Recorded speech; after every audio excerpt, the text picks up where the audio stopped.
Boa tarde a todos, sejam bem-vindos a mais um episódio da série Inequações Quadráticas. Nesta terceira parte do estudo, vamos analisar a solução das inequações quadráticas com discriminante delta igual a zero. E o objetivo desta aula é determinar o conjunto de solução das inequações quadráticas pelo método analítico. Lembrar que na aula passada nós tratamos sobre as inequações quadráticas com discriminante positivo, onde nós aprendemos que para a resolução dessas inequações teremos que ter em conta 5 passos essenciais. E por outro lado, vimos também que neste tipo de inequações o conjunto de solução depende sempre de duas raízes de x, já que discriminante delta é positivo. Neste caso, esses determinam os intervalos que satisfazem a desigualdade. E hoje nós trataremos sobre as inequações quadráticas com delta nulo. Como sempre, nós vamos fazer uma revisão sobre o conceito de uma inequação quadrática. Estamos a conceber a inequação quadrática como uma inequação, uma sentença matemática aberta sobre duas expressões envolvendo a variável x separadas por uma desigualdade que pode ser escrita na forma ax² mais bx mais c maior que zero. Lembrar que a, b e c pertencem ao conjunto dos números reais e a condição essencial para que esta inequação seja quadrática é que a seja diferente de zero. Temos os exemplos para estas inequações, o exemplo A e o exemplo B. Conjunto de solução de uma inequação. Sempre nós estamos a colocar a comparação de uma equação perante uma inequação. Já sabemos que uma equação vai admitir uma solução se for uma equação quadrática, se for uma equação linear, se for uma equação quadrática, 2 soluções, se for uma equação cúbica, 3 soluções, assim por diante. Ou seja, as soluções de uma equação dá sempre um ponto, enquanto que já uma solução de uma inequação em um intervalo ou mais de um intervalo são sempre infinitas soluções neste caso. Como resolver uma inequação quadrática com delta igual a zero? Primeiro, vamos considerar ainda um exemplo. A partir desse exemplo, nós depois definiremos os procedimentos de resolução de uma inequação quadrática com delta igual a zero. Então, atentemos neste exemplo, menos x² menos 2x mais, ou então menos 1 menor ou igual que zero. E já estamos a ver que esta inequação já está na forma geral. Então, agora vamos só converter ela numa equação. E a partir dessa conversão, nós vamos tentar buscar outros elementos. Assim, vamos fazer a determinação do discriminante delta e esse discriminante será igual a zero. Vamos só lembrar que no estudo que nós vamos fazer, então nós selecionamos todos os exercícios cujo determinante seja igual a zero, isto para não fugirmos à nossa temática. É assim. E nesse sentido, já que discriminante delta é zero, então nós teremos duas soluções e essas soluções serão iguais. Por outro lado, também tem-se dito que quando discriminante delta é igual a zero, a solução que se tem é única. E neste caso desta equação, gera dois valores de x, x1 e x2 são iguais, que temos o valor menos 1. E a partir destas raízes, podemos determinar então o sinal da função. Então, como a é negativo e x1 e x2 são iguais, então a função será negativa, mas não haverá variação de sinal em ambos os intervalos. Sim, estamos a ver o estudo do sinal, vamos fazer desse jeito. Conforme já nós temos feito, vamos colocar o valor na reta real, está aqui o valor menos 1, e ao tentar estudar o sinal da função, aqui se faz já de modo muito diferente. Vamos aqui observar algo bem importante.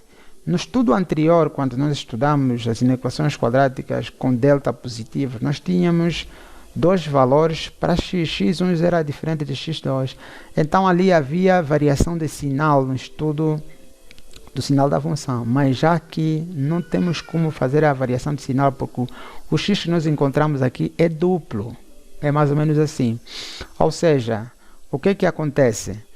Assim, neste caso particular, temos que o nosso A é negativo, então logo o que nós vamos fazer? Vamos fazer o estudo do sinal jogando a partir da direita para a esquerda, mas não vamos variar. Então teremos à direita desse valor único, sinal de A, e à esquerda também sinal de A, que todos os sinais são, pronto, neste caso o sinal de A é negativo, não há variação. Solução provisória. Pronto, é função do estudo do sinal que nós fizemos, então nós vamos ter uma solução provisória. E essa solução provisória vai depender do quê? Vai depender do sinal da desigualdade da função. Como ela diz que é menor que zero, significa que a solução esperada estará sempre nos intervalos com sinal negativo. Assim sendo, A é negativo e a função também negativa, a desigualdade satisfeita no intervalo negativo, ou seja, que temos um valor à esquerda de x, temos x menor ou igual que menos 1 e x maior ou igual que menos 1. Mas isto ainda não é suficiente, nós teremos que provar esta solução provisória se funciona mesmo ou não. Para tal, nós primeiro vamos analisar o sinal da função no extremo, no valor menos 1. Então, está aqui o valor. Se nós substituirmos esse valor menos 1 na inequação dada, nós veremos que teremos uma desigualdade. Teremos essa desigualdade, essa expressão assim dita se 0 menor que 0. Esta é verdadeira logo, sim. Se é verdadeira, satisfaz a condição. Então está provada. Agora, fora dos intervalos, pronto, à direita e à esquerda de menos 1, temos o seguinte, substituindo, por exemplo, o valor menos 2 na equação, nós temos essa desigualdade aqui, que é verdadeira, e depois no intervalo à direita também nós teremos também que isto é verdade. Assim sendo, vamos dizer que a desigualdade é satisfeita em todo o domínio desta inequação. Portanto, a solução desta desigualdade vai ser o conjunto dos números reais, quer dizer, de menos infinito até mais infinito. Todos os valores do conjunto dos números reais satisfazem a nossa desigualdade. Bem, a partir desse exemplo anterior, então, podemos já definir os procedimentos de solução de uma inequação quadrática. E como primeiro procedimento é reduzir a expressão na forma geral. A forma geral é esta, temos que ter sempre a função f em x maior que zero, então vai mudando aqui o sentido da desigualdade. 2. Converter a desigualdade na equação correspondente. O terceiro procedimento, determinar o valor de delta e as raízes da equação correspondente. 4. Efetuar a análise do sinal da função. Sublinhar aqui que a análise do sinal é muito importante, porque a partir dela nós vamos conhecer os intervalos onde a função é positiva ou negativa. E neste caso particular, estamos a estudar as inequações com delta é igual a zero, e então a equação correspondente à desigualdade admite somente um valor real que é duplo, x1 igual a x2. Então não há variação de sinal nos intervalos formados pelas raízes da respectiva equação. Essa condição é muito importante, é focar, faz muita diferença no estudo das inequações desta natureza. Isto significa que o sinal da função à direita será sempre igual ao mesmo sinal à esquerda da raiz dupla, respeitando-se as duas condições essenciais abaixo. Quais são essas condições? Temos a primeira condição. Se A for positivo, então o sinal da função é positivo, à direita e à esquerda do valor de x. E logo nós temos que, simbolicamente, vamos representar assim. E a segunda condição é que, se A for negativo, então o sinal da função é negativo em ambos os intervalos formados pela raiz dupla de x. E, simbolicamente, nós representamos este estudo desta forma. O passo número 4, determinar a solução provisória e depois a verificação. O passo 5, vamos escrever o conjunto de solução. Aqui cabe lembrar que o conjunto de solução é esse de uma inequação quadrática com delta igual a zero, estará sempre definida para todo x que pertence a R, ou x será um conjunto vazio, dependendo das seguintes condições. As condições são essas que estão representadas. Aqui na tabela nós temos a condição e temos o sentido da desigualdade, a solução da desigualdade e o significado. Por exemplo, se A for positivo, nós vamos fazer a leitura aqui na primeira linha, nós temos para f em x maior que zero ou maior ou igual a zero, nós temos sempre a solução da desigualdade, será x que pertence a R, que de menos infinito a mais infinito. Então, logo isso vai significar que a desigualdade é satisfeita para todo x que pertence a R. Então, esta leitura precisa ser feita de linha a linha, conforme a condição que podemos apresentar. Também assim podemos fazer essa leitura quando A for negativo. Neste caso particular, estamos a ver que para f em x, por exemplo, que é maior que zero, então temos que a solução da desigualdade é um conjunto vazio. O que isso significa? Que não existe nenhum x que pertence ao conjunto dos números reais que satisfaça a desigualdade. Vamos observar que nem sempre as conclusões feitas no resumo da tabela anterior são aplicáveis para todas as inequações com sentido de desigualdade expresso na forma f(x) maior que zero ou f(x) menor ou igual que zero. Por que isto? Porque trata-se de intervalos com extremos fechados. Então precisa-se estudar com muito cuidado. Neste caso, é recomendável testar cuidadosamente a desigualdade antes de se escrever o conjunto de solução. Caso contrário, pode-se cometer muitos erros. Isso nós já falamos quando tratamos a verificação das desigualdades. Já no exemplo 2, propõe-se uma inequação onde temos duas funções a concorrer. Menos x ao quadrado, menos 2 sobre 3x ao quadrado, menos 6, maior ou igual a menos 4x. Pronto, as resoluções, já que essa inequação não está na forma geral, vamos converter ainda na forma geral. Feito isto, a sua forma geral será esta. Então, a partir dela, obtemos a equação. A partir da equação determinamos o discriminante delta, que será igual a zero. E já que ele é igual a zero, sabemos que teremos uma solução única, que é igual a 3. Então, feito o estudo do sinal, olhando sempre para o sinal, no sentido da desigualdade, vamos dar conta que a solução que nós esperamos é para os intervalos com sinal positivo, sempre assim. Então, a função será negativa, logo, olhando para isto, o A é negativo, neste caso, este é que nós estamos a nos referir. Então, a função será negativa, mas não há variação de sinal em ambos os intervalos.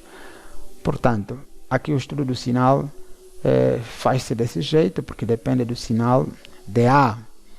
Mas a solução que a desigualdade propõe, ela tem que se encontrar nos intervalos com sinal positivo. Agora vejamos a contradição. Aqui não temos nenhum intervalo com sinal positivo. Então já nos dá uma indicação que a solução provisória seja um conjunto vazio, ou não existe. Mas vamos verificar então se isto é verdade ou não. Vejamos. A partir desse intervalo, nós vamos estudar três valores essenciais. Primeiro, o próprio valor em si, que é o 3. Depois, escolhemos um valor à direita e à esquerda deste intervalo. Para 3, a desigualdade é provada.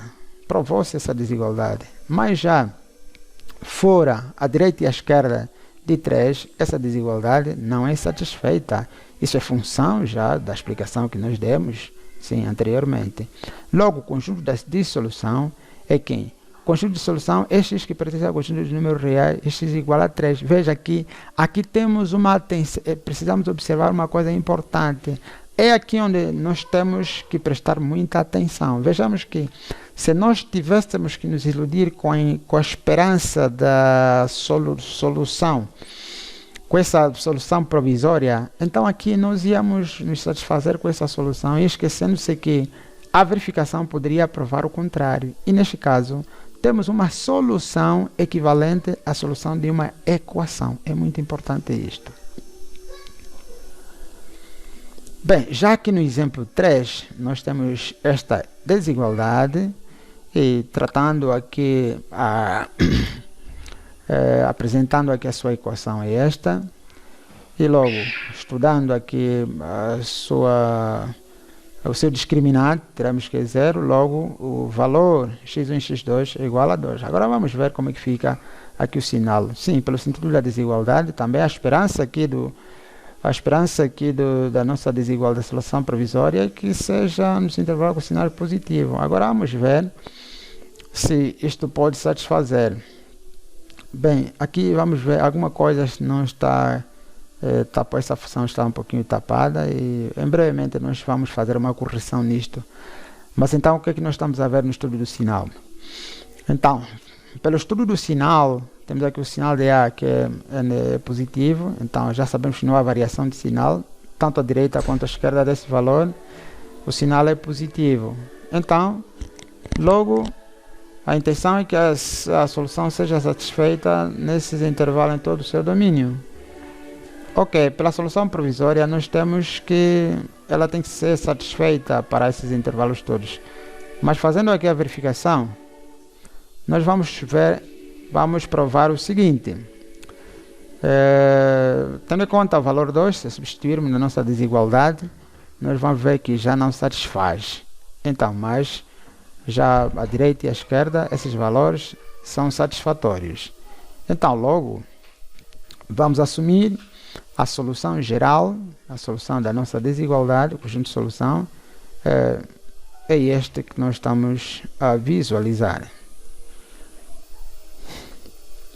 Pronto, já estamos quase no final do nosso encontro.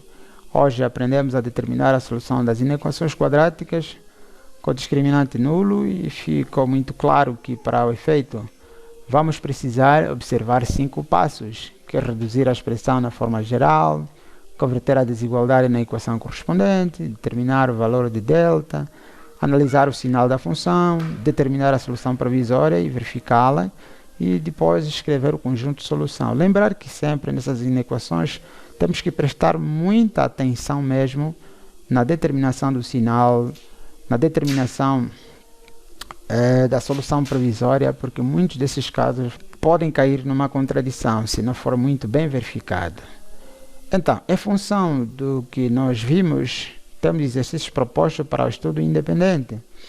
E temos aqui 4 alíneas propostas para esse estudo independente.